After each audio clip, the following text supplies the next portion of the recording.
আসসালামু আলাইকুম আরহামতুল্লাহি ওয়া বারাকাতুহু। হুজুর, ফজরের নামাজের জামাত চলাকালীন অবস্থায় সেদিনের ফজরের সুন্নত পড়া জরুরি কিনা?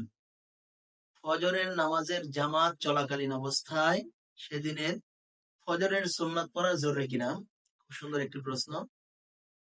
সমাধান হইল এই: যদি ইমামের সাথে ফরজের শেষ বৈঠক পাওয়ার সম্ভাবনা থাকে, যদি ইমামের সাথে ফরজের শেষ বৈঠক পাওয়ার সম্ভাবনা থাকে, তাহলে ফজরের সুন্নত অবশ্যই পড়ে নেবেন।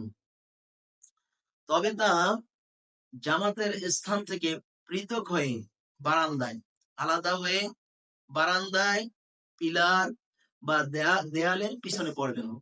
একটা হায়েল করে রাখবেন যাতে করে এটার পিছনে, আর এ ধরনের অবস্থা না থাকলে পড়বেন না, বরং জামাতে অংশগ্রহণ করবেন। কেননা কাতারের সঙ্গে মিলে পড়া পার্টিশন ব্যতীত মাকরুহে তাহরিমি।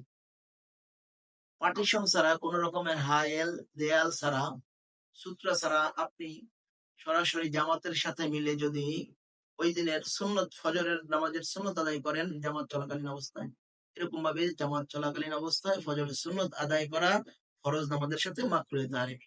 আশা করি উত্তরটা বুঝতে পেরেছেন। আল্লাহ আমাদের এর উপর আমল করার তৌফিক দান করুন। আলহামদুলিল্লাহি রাব্বিল আলামিন। আসসালামু আলাইকুম ওয়া রাহমাতুল্লাহ।